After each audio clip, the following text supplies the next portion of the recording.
Chartered bureaucrat, chartered mafia, তিনি তো diplomatic passport holder. এবার ডিপ্লোম্যাটিক পাসপোর্ট নিয়ে যে দেশের সঙ্গে প্রত্যর্পণ চুক্তি নেই, সেখানে গিয়ে যদি পাসপোর্টটা সারেন্ডার করে অ্যাসাইলাম সিক করেন, তো কেলেঙ্কারি হয়ে যাবে, ফিরবে না, পালিয়ে যেতে চাইছে।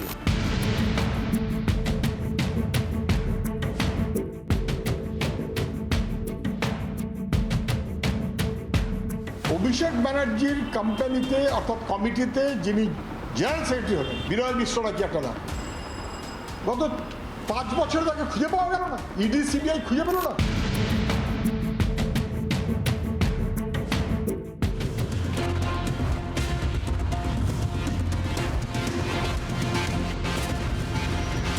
$1.7 মিলিয়ন একটা আনসিকিউরড লোন অ্যারেঞ্জ করা হয়েছিল from a shell finance company, যেটা কেমেন আইল্যান্ড, যেটা ক্যারিবিয়ান দ্বীপপুঞ্জে। এখন ক্যারিবিয়ানে কেমান দ্বীপ, সেইখানেও নাকি একই রকমভাবে পশ্চিমবাংলায় তৃণমূলের টাকা পাচারের একটা কেন্দ্র।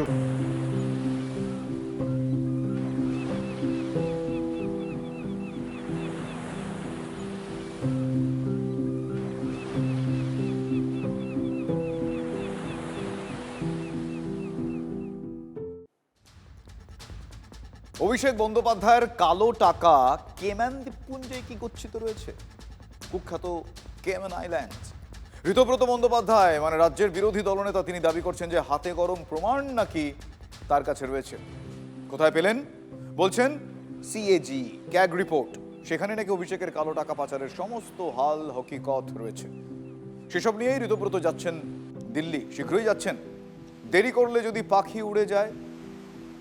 বিরোধী দলনেতার ধারণা তাই অভিষেক বন্দ্যোপাধ্যায় একবার বিদেশে যদি চলে যান, তিনি এটাই ধারণা করছেন, তাহলে নাকি আর ফিরবেন না। ঋতব্রত বন্দ্যোপাধ্যায় তিনি এই ধারণা করছেন যে অভিষেক বন্দ্যোপাধ্যায় যদি একবার বিদেশে চলে যান, আর নাকি তিনি ফিরবেন না। ঋতব্রত বন্দ্যোপাধ্যায় তিনি বলছেন যে কেম্যান দ্বীপপুঞ্জে তিনি নাকি পাকাপাকি থাকতে পারেন, এমন একটা সম্ভাবনার কথা তিনি বলছেন, নাকি ভানুয়াতু দ্বীপরাষ্ট্র। ঋতব্রত তা অবশ্য নির্দিষ্ট করে বলছেন না। তাহলে কেন বিরোধী দলনেতার মনে এই ধরনের সন্দেহের অবকাশ তৈরি হলো?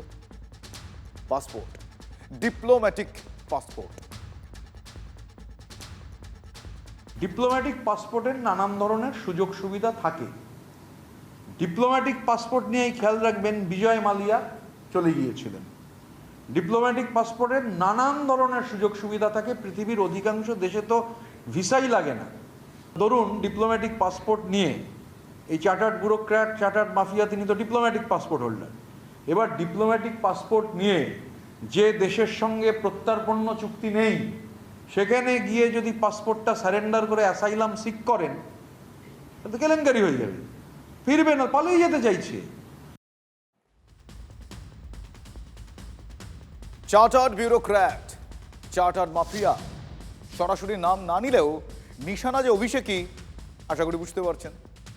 এই সেদিনও যাকে তৃণমূলের সেকেন্ড ইন কমান্ড মনে করতেন, সিপিএম থেকে বিতাড়িত হয়ে যার হাত ধরে জোড়াফুল শিবিরে ঢুকেছিলেন, সেই অভিষেকের বিরুদ্ধে যে দরবার করতে ঋতব্রত দিল্লিতে যাবেন, সেটা এক প্রকার বোঝা যাচ্ছে। তার শিবিরেরই প্রসূন বন্দ্যোপাধ্যায়, চাঁচলের বিধায়ক, দিন কয়েক আগেই তিনি বোমা ফাটিয়েছিলেন। তিনি দাবি করেন তৃণমূলের তহবিলের টাকা সরাসরি কেম্যান দ্বীপপুঞ্জে পাচার করা হচ্ছে। অভিষেকের গুপ্তধন রয়েছে ওই কেম্যান আইল্যান্ডে। 1.75 মিলিয়ন মার্কিন ডলারের একটি আনসিকিউরড লোনের কথাও কিন্তু বিদ্রোহী শিবিরের প্রশ্ন জানিয়েছিলেন। হ্যাঁ, তিনি বলেছিলেন বিষয়টা 1.75 crore আনসিকিউরড লোন।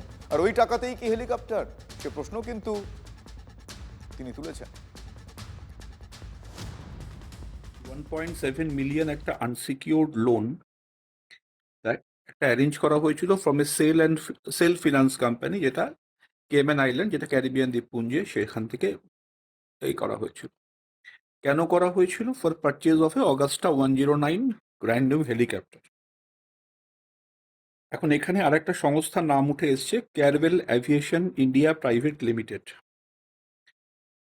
তো এই যে এন্টায়ার ডুবিয়াস রেন্টাল লুপটা রয়েছে, এই ডুবিয়াস রেন্টাল লুপটা নিয়ে গত কয়েকদিন ধরেই একটা চর্চা হচ্ছে, বিকজ এনফোর্সমেন্ট ডিরেক্টরেট এটা নিয়ে কাজ করছে। পৃথিবীতে এত জায়গা থাকতে হঠাৎ করে কেমেন আইল্যান্ডের নাম কেন উঠে আসে? হঠাৎ করে কেন একটা কেয়ারবেল অ্যাভিয়েশন ইন্ডিয়া প্রাইভেট লিমিটেডের নাম উঠে আসে এবং তার সাথে এই ডুবিয়াস রেন্টাল লুপ যেটাকে আমরা বলছি সেটা উঠে আসার পিছনে যদি মানে there can be no smoke without fire. এখন একটু ভোল বদল করে ভালো তৃণমূলের দিকে গেছেন বলে এখন তিনি বলছেন, এতদিন বলেননি কেন? এনডিআরএফ এস্টিমেট করেছিল 5,414 কোটি টাকা প্রয়োজন, রাজ্য লিখে পাঠালো 35,018 কোটি টাকা প্রয়োজন। ক্যাগ রিপোর্ট বলছে যে গোটাটাই এক্সাজারেটেড এবং আনরিয়ালিস্টিক, বাস্তবের সঙ্গে কোনো সম্পর্ক নেই এবং ফুলিয়ে ফাঁপিয়ে দেখানো হয়েছে। এখন এই অতিরিক্ত টাকা কেম্যান আইল্যান্ডসে, ভানুয়াতুতুতে, মধ্যপ্রাচ্যে, ইউরোপে বাটপার ওই চার্টার্ড মাফিয়ার প্লেন কেনবার জন্য ব্যবহারের জন্য চেয়ে পাঠিয়েছিলেন কিনা আমরা জানি না। আগুন ছাড়া তো ধোঁয়া হয় না। তো এই জিনিসটার ডাইমেনশন কতটা সেটা একটা প্রশ্নচিহ্ন সকলের মনে আছে, স্বভাবগত ভাবাবতই আমাদের মনেও আছে। অভিষেক ব্যানার্জির কোম্পানিতে অর্থাৎ কমিটিতে যিনি জেনারেল সেক্রেটারি হলেন, কি সব মিশ্র, বিরয় মিশ্র নাকি একটা নাম, গত 5 বছর তাকে খুঁজে পাওয়া গেল না। ইডি সিবিআই খুঁজে পেল না। কোথায় একটা ভানুয়াতু না কোন দ্বীপে তিনি গিয়ে বসে আছেন। তারপর তাকে আজও পর্যন্ত দেশে ফেরত আনা গেল না ইডি সিবিআই। টাকা পাচারের জন্য ভানুয়াতু দ্বীপ, এখন ক্যারিবিয়ানের কেমান দ্বীপ, সেইখানেও নাকি একই রকমভাবে পশ্চিমবাংলায় তৃণমূলের টাকা পাচারের একটা কেন্দ্র। কে বলছেন? প্রসূন বন্দ্যোপাধ্যায়। এই ট্রুথটা সামনে আনা দরকার। যদি এই ট্রুথটা, যদি এই ফ্যাক্টটা বা এই অ্যালিগেশনটা যদি আনফাউন্ডেড হয় বা বেসলেস হয়, তাহলে সেই সময় যারা পার্টির ফান্ড হ্যান্ডেল করতেন তাদের উচিত এ বিষয়ে একটা স্বচ্ছ ক্লিয়ার স্টেটমেন্ট দিয়ে এটাকে নেগেট করা বা রিবাটাল দেওয়া। কারণ এখানে সাইলেন্স ইজ অ্যাডমিশন। যদি এই অ্যালিগেশন যেটা সোশ্যাল মিডিয়া থেকে শুরু করে মেইনস্ট্রিম মিডিয়া সব জায়গাতে ব্লো করছে, সেখানে নীরবতার কোনো কারণ আমরা দেখতে পাচ্ছি না যদি everything was fair and square. দেখুন এখানেই প্রশ্নটা, ইডি মানে এনফোর্সমেন্ট ডিরেক্টরেট কি সেই সন্দেহের জায়গা থেকেই তৃণমূলের অ্যাকাউন্ট ফ্রিজ করেছে? তহবিল ব্যবহার করতে না পারায় সুপ্রিম কোর্টে দরবার করেছিল কালীঘাট তৃণমূল। তাদের আইনজীবী কপিল সিব্বল সুপ্রিম কোর্টে জানিয়েছেন যে অ্যাকাউন্ট ফ্রিজ থাকায় কর্মীদের বেতন বন্ধ হয়েছে, কিন্তু ইডি জানিয়ে দেয় যে তৃণমূলের সব অ্যাকাউন্ট ফ্রিজ হয়নি। ফলে সুপ্রিম কোর্ট থেকে স্বস্তিজনক কোনো রায় মমতা শিবির কিন্তু পায়নি। মেট্রোপলিটনের তৃণমূল ভবন যারা কাজ করতেন তারাই আবার কাজ করছেন, ভবন ফাংশন করছে।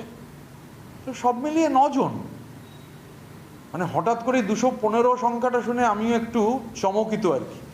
স্বাভাবিকভাবে আশঙ্কা তৈরি হচ্ছে যে এখানেও সেই ফর্জারি তালিকা দেখতে হবে, তালিকা যাচাই করতে হবে। 215 তো বিরাট সংখ্যা। যদি ক্যামাক স্ট্রিটও ধরি, 215 সংখ্যাটা কোথা থেকে এলো? আমাদের আইনজীবীর সাথে কথা বলবো।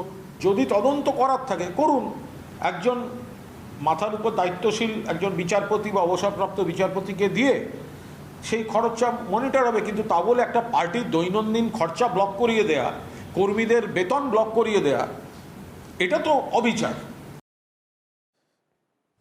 দেখুন সুপ্রিম কোর্টে ধাক্কা তো অভিষেক বন্দ্যোপাধ্যায়ও খেয়েছেন। চোখের চিকিৎসায় বিদেশে যাওয়ার আর্জি নিয়ে সুপ্রিম কোর্টে তিনি গিয়েছিলেন। সুপ্রিম কোর্ট হাইকোর্টের বেঞ্চে সেই রায়, সে আর্জি ফেরত পাঠিয়েছে। মানে অভিষেক বিদেশ যাওয়ার অনুমতি পাবেন কিনা সেই সিদ্ধান্ত কলকাতা হাইকোর্টের উপরই নির্ভর করছে। হাইকোর্ট তো যা বলার আগেই বলে দিয়েছে, মানে এসএসকেএমে চোখ দেখাতে হবে, এসএসকেএমে চিকিৎসা সম্ভব না হলে তারপর বিদেশে যাওয়ার প্রশ্ন। সুপ্রিম নির্দেশে 1 সপ্তাহের মধ্যে হাইকোর্টকে সিদ্ধান্ত জানাতে হবে। প্রশ্ন হচ্ছে হাইকোর্টের অবস্থান কি বদল হবে? সময় বলবে। পালিয়ে যেতে চাইছে বলেই হাইকোর্ট বলে দিল এসএসকেএমে যেতে।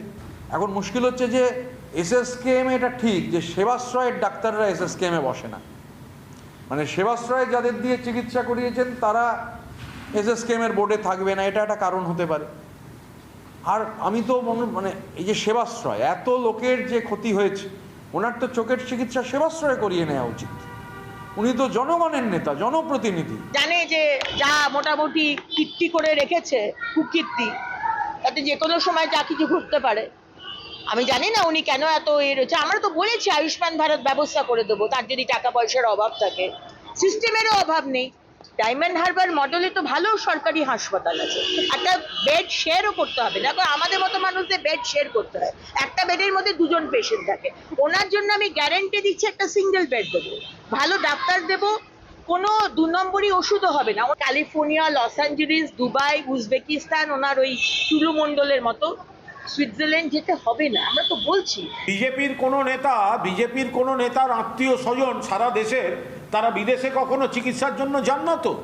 আমি নিজে দেখেছি যে বেশিক্ষণও তাকিয়ে থাকলে, বেশিক্ষণ কাজ করলে চোখ লাল হয়ে যায়, চোখ দিয়ে জল পড়ে, এগুলো দেখা। যুবরাজ বলে কথা, এমনি সেমনি ব্যক্তি নয়, তার দায়িত্ব আমাদের। পালাতে চাইছে বোধহয়। ম্যাডাম, এই ধরনের যে কোনো ব্যক্তি, অভিষেক বলে নয়, যে কোনো ব্যক্তির যার জেনুইন প্রবলেম রয়েছে সেটা আদালতকে বিচার করতে দিন। তাই নিয়ে কটাক্ষ, তাই নিয়ে মানে রাজনৈতিক চিমটি এসব করতে যাবেন না। এমনটা নয় যে অভিষেক বন্দ্যোপাধ্যায় চিকিৎসার জন্য আগে বিদেশে যাননি, আদালতের অনুমতি নিয়েই তিনি বিদেশে গিয়ে বার কয়েক চোখ দেখিয়ে এসেছেন। একাধিকবার তার চোখে অস্ত্রোপচারও হয়েছে, মানে অপারেশন। তাহলে হাইকোর্টে এখন কেন ধাক্কা খেতে হচ্ছে? আদালতের কি তাহলে মনে হচ্ছে যে চিকিৎসার অজুহাত দিয়ে বিদেশে গিয়ে অভিষেক বন্দ্যোপাধ্যায় আর দেশে ফিরবেন না? বিজয় মালিয়া, ললিত মোদী, নীরব মোদী, বিনয় মিশ্রের মতোই বিদেশে তারা থেকে যাবেন, মানে তিনি থেকে যাবেন ওই কেম্যানস আইল্যান্ডস বা ভানুয়াতু। যুব তৃণমূলের প্রাক্তন সাধারণ সম্পাদক বিনয় মিশ্র তো ভানুয়াতুতেই রয়েছেন। কেন্দ্রীয় এজেন্সির হাত থেকে বাঁচতে এই দ্বীপরাষ্ট্রে তিনি পালিয়ে যান, আপনারা অনেকেই জানেন। ভারতীয় নাগরিকত্ব তিনি ছেড়ে দিয়েছেন। আর এই বিনয় কিন্তু অভিষেকের ঘনিষ্ঠ বলেই পরিচিত, যে কারণে এই অনুষঙ্গগুলো ব্যাক টু ব্যাক আসছে। তাই শুভেন্দুর সরকারও 2-2 4 করার একটা চেষ্টা বোধহয় করছে, একটা সম্ভাবনা বোধহয় এক্ষেত্রে জিয়ে থাকছে। এত রাজস্ব লস সরকার না চাইলে হতে পারে না। রাজস্ব লস হয়েছে মানে কি? সেই টাকাটা তো উঠেছে, টাকাটা কারুর পার্সোনাল বেনিফিটে ব্যবহৃত হয়েছে।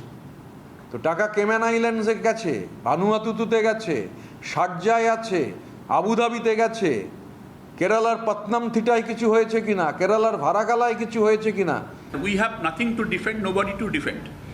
আমরা পরিষ্কার বলছি, যে বা যারা হুসএভার হি অর শি ইজ যদি কেউ যুক্ত থাকেন তার বিরুদ্ধে আইনানুগ ব্যবস্থা নেওয়া হোক। আতস কাচের তলায় শুধু টুলু মণ্ডলকে ফেললে হবে না, একটা জ্যামিতিক নকশা রয়েছে। টুলু মণ্ডল শুধুমাত্র টুলু মণ্ডল নয়, কোথাও তার নাম টুলু মণ্ডল, কোথাও তার নাম পুষ্পা, কোথাও তার নাম দেবরাজ চক্রবর্তী, কোথাও তার নাম কৈলাস মিশ্র, কোথাও তার নাম সুমিত রায়, এমনকি কোথাও হয়তো তার নাম মিতুন দে, পুলিশের আধিকারিক। এই যে নেক্সাসগুলো, আমরা মাননীয় মুখ্যমন্ত্রীকে এটা চিঠি দিয়ে বলবো, এদেরও সবাইকে আতস কাচের তলায় আনতে হবে। এরাও টুলু মণ্ডল। উনি নিজে বিদেশে বসে আছেন, কেউ ভানুয়াতুতে বসে আছেন, তো বিদেশে তো গেছে টাকা। অনেকে বিদেশে যেতে চাইছেন চিকিৎসার নামে। এদিকে দিল্লিতে যাচ্ছেন শুভেন্দু অধিকারীও। শোনা যাচ্ছে আগামীকাল মানে মঙ্গলবার দিল্লিতে এনসিপিআই এর সাংসদদের সঙ্গে তিনি বৈঠক করবেন। দিল্লির বঙ্গভবনে বৈঠক রয়েছে, কিন্তু এই বৈঠক কেন? রাজনৈতিক টানাপোড়েন। কালীঘাট শিবির তো এই বিদ্রোহীদের সাংসদ পদ খারিজের দাবি করে বসে আছে। এনসিপিআই এর ভবিষ্যৎ নিয়ে বঙ্গভবনে কথা হবে কি? দেখুন, সেটা জানা নেই, হতে পারে। তবে অনেক সাংসদই কিন্তু সমস্যায় রয়েছেন, মানে নিজের সংসদীয় এলাকাতেই তারা ঢুকতে পারছেন না, পুলিশের সহযোগিতাও নাকি তারা পাচ্ছেন না। শুভেন্দু অধিকারীর কাছে তারা কি নালিশ করবেন, সে প্রশ্ন উঠছে।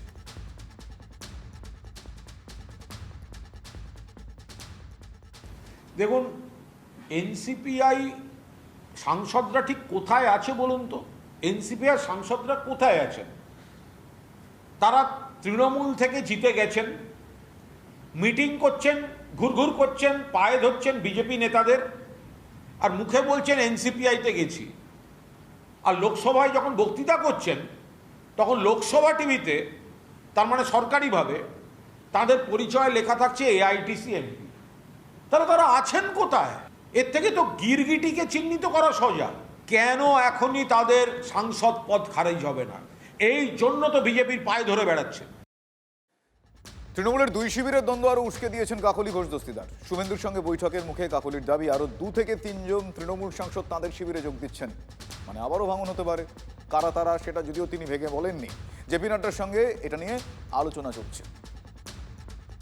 আগামীকাল শুভেন্দু অধিকারী বা আপনাদের সিপিআই সাংসদদের সঙ্গে বৈঠকে বসছেন, একটা মিটিং হওয়ার কথা আছে, তাতেই 3 জন সাংসদ থাকছেন যারা দল সবাই থাকছে। আমরা সব সময় কিন্তু 20 জন একসঙ্গে আছি, এবং যে কথাটা পোস্টে আপনারা বলছেন আরও 2-1 সাংসদ তারাও আমাদের সঙ্গে কিন্তু যোগাযোগে আছে। সৌগত রায় তিনি বলছেন যে এই 3 জন বিজেপির থেকে প্রবল চাপ আসার কারণে এই দলে ফেরাটা তাদের ক্ষেত্রে একটু সমস্যা হচ্ছে। কোনো প্রবল চাপ নেই, স্বইচ্ছায় সবাই এসেছেন। কেননা এখানে যে বালি চুরি, মাটি চুরি, কয়লা চুরি, সোনা চুরি, এগুলো তো কাগজে আসছে, এগুলো তো ডকুমেন্টেড অন্যায়, এবং অনেকে অ্যারেস্ট হয়েছে। তার জন্য অনেকে চলে এসছেন ওই দল ছেড়ে, এবং তারা স্বইচ্ছায় এসেছেন। এছাড়াও আমি যে বললাম আরও 2-3 জন সাংসদ, জেপি নাড্ডাজি, তার সঙ্গে আলোচনা চলছে, তারাও তো আসার জন্য বলেছেন। এই যে তৃণমূল থেকে কারুর দূরত্ব তৈরি করা বা তৃণমূল থেকে একটু সরে যাওয়া, এটা কোনো রাজনৈতিক শক্তি বিজেপি শুধু নয়, তার সঙ্গে পুলিশ প্রশাসনকে ব্যবহার করা হচ্ছে।